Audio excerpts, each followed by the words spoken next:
अस्सलाम वालेकुम viewers, welcome to my YouTube channel Pak forces jobs. Pakistan navy में टेक्नीशियन यानी कि टेक्निकल स्टाफ्स की जो जॉब्स के रिलेटेड वीडियो में हम आपके साथ शेयर करेंगे कि उसमें क्राइटेरिया क्या है। मैट्रिक से ग्रेजुएशन लेवल तक अप्लाई कर सकते हैं। 18 से 25 साल वाले इसमें एलिजिबल हैं। सैलरी क्या होगी, ट्रेनिंग क्या होगी, उनकी जॉब्स की ड्यूटीज़ क्या होंगी जो इसमें इनरोल हो रहे हैं, ये तमाम कंप्लीट डिटेल इस वीडियो में मैं आपके साथ शेयर करूँगा।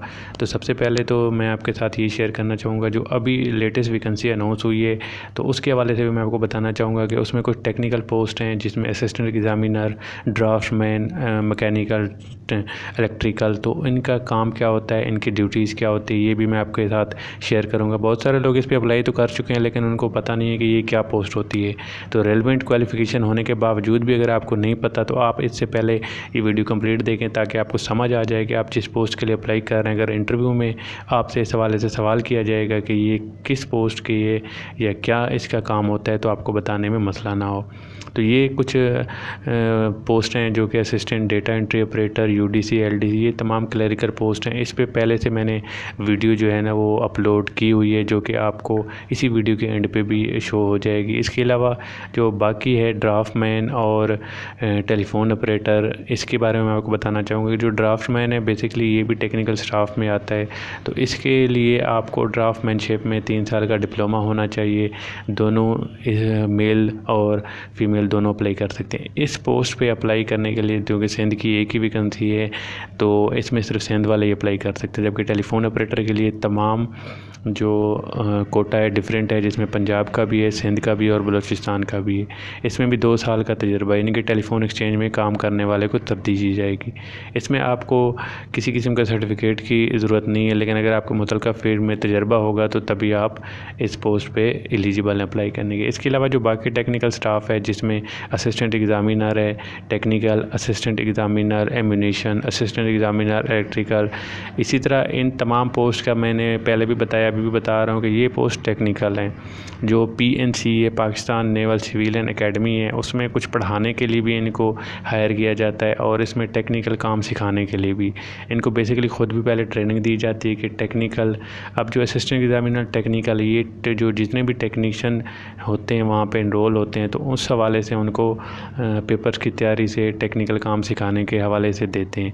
अब जो सिविलियन अप्रेंटिसशिप है उसमें भी जो पढ़ाते हैं वो इसी तरह के लोग होते हैं जो असिस्टेंट एग्ज़ामिनर आप कह रहे हैं, तो वो लोग ही टेक्निकल तालीम देते हैं। इसमें एम्यूनेशन जो है, एम्यूनेशन इनके जितने भी एम्यूनेशन सिस्टम होते हैं, वेपन सिस्टम होते हैं, उससे रिलेटेड पढ़ाई में हेल्प करने के लिए जो जितना भी काम होता है वो इन्होंने करना होता है।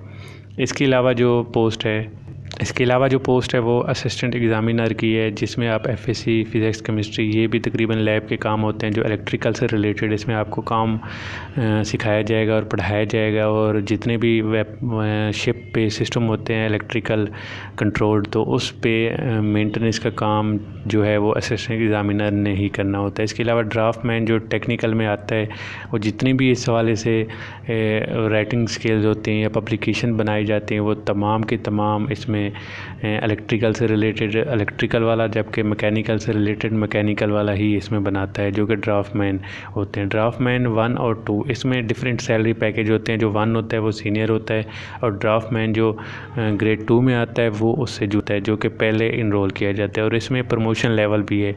इसी तरह असिस्टेंट एग्ज़ामिनर की भी प्रमोशन की पॉलिसी है कि पहले वो असिस्टेंट एग्ज़ामिनर 2 होगा, फिर वो असिस्टेंट एग्ज़ामिनर 1 बनेगा। इसकी पॉलिसी के लिए इन्होंने 5 से 7 साल की ड्यूरेशन रखी हुई है जिसमें इनकी प्रमोशन हो जाती है। इसी तरह जो बाकी ड्राफ्टमैन इलेक्ट्रिकल है कि वो भी आप समझ सकते हैं कि इसमें जितनी भी टेक्निकल पब्लिकेशन होते हैं इलेक्ट्रिक से रिलेटेड उसको पब्लिश करना और एकेडमी में सर्कुलेट करना और इस हवाले से जो प्रैक्टिकल एजुकेशन है वो भी स्टूडेंट्स को देना या जितने स्टाफ होते हैं उनको देना, ये भी इन्हीं की ज़िम्मेदारी होती है ड्राफ्टमैन की।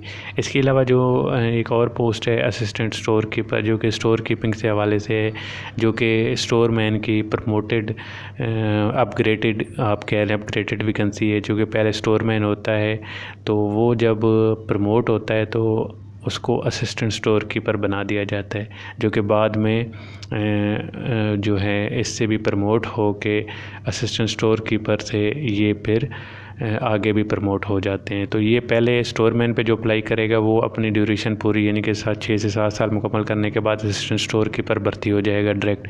अगर वो डायरेक्ट अप्लाई करना चाह रहा है, उसके पास इंटरमीडिएट है, तो वो यहाँ पे भी अप्लाई कर सकता है। और कुछ लोग ऐसे हैं कि जो पहले से ऑलरेडी वहाँ पे सर्विस कर रहे हैं, या आप समझ रहे हैं कि अभी सर्विस करने के बाद आप दोबारा अप्लाई कर सकते हैं। जी हाँ, बिल्कुल आप इस पर अप्लाई कर सकते हैं। अगर इसके बाहर भी आप कहीं के डिपार्टमेंट में अप्लाई करना चाह रहे हैं, पाकिस्तान नेवी में सिविलियन इनरोल होने के बाद भी आप कहीं बाहर पाकिस्तान एयरफोर्स या किसी सिविल इदारे में अप्लाई करना चाह रहे हैं, तो उसके लिए भी आप अप्लाई कर सकते हैं। कम से कम आपकी 2 साल सर्विस होने के बाद आप अपने इदारे से NOC लेके अप्लाई कर सकते हैं। अगर आपकी सिलेक्शन हो जाएगी तो आपकी ये सर्विस भी काउंट की जाएगी। यानी कि अगर आप यहाँ से बाहर जाके किसी टीचर भर्ती होते हैं, यानी कि आपका जो स्केल रिसेंट चल रहा होगा, यानी कि आप UDC LDC हैं, तो इसमें 11वें स्केल में आप UDC बाहर कहीं अप्लाई करना चाह रहे हैं किसी सिविल इदारे में, यानी कि महकमा हेल्थ में या पुलिस में, तो आप इससे ज़्यादा वाली पोस्ट पे अप्लाई कर सकते हैं। यानी कि UDC पे कर सकते हैं, आप LDC पे नहीं कर सकते हैं। बराबर वाली पोस्ट पे आप अप्लाई नहीं कर सकते। तो उसके लिए आपको NOC लेनी होगी। आप NOC लेंगे कि आप इधर LDC काम कर रहे हैं और पंजाब पुलिस या सिंध पुलिस या किसी भी इदारे में आप UDC भर्ती होना चाहते हैं, तो वो आपको NOC देंगे, जिसके तहत आप टेस्ट देंगे, इंटरव्यू होगा, और इंटरव्यू के बाद जब आपकी सिलेक्शन हो जाएगी वहाँ पे, तो आपकी ये वाली सर्विस भी काउंट की जाएगी और आपकी सैलरी भी इसी सर्विस की वजह से काउंट होगी। यानी कि अगर आप यहाँ पे जो बेसिक चल रही है वो बेसिक वहाँ पे भी ऐड हो जाएगी, जो कि अकाउंट ऑफिस बनाता है। उसके बाद आपकी सैलरी, टोटल जो सैलरी है पिछली सर्विस मिला के, वो आपको अदा की जाएगी। तो ये भी बेनिफिट है। अब तमाम कैंडिडेट इस पर अप्लाई कर सकते हैं। इसके अलावा जो सिविल अप्रेंटिसशिप है उस पर भी मैंने वीडियो बनाई हुई है, वो भी चैनल पे अवेलेबल है उसका, जिसका डिस्क्रिप्शन में अभी दे रहा हूँ इसमें, उस पर क्लिक करके आप वो भी वॉच कर सकते हैं। तो अपना ख्याल रखिएगा, मिलते हैं नेक्स्ट वीडियो में। टेक केयर, अल्लाह हाफिज़।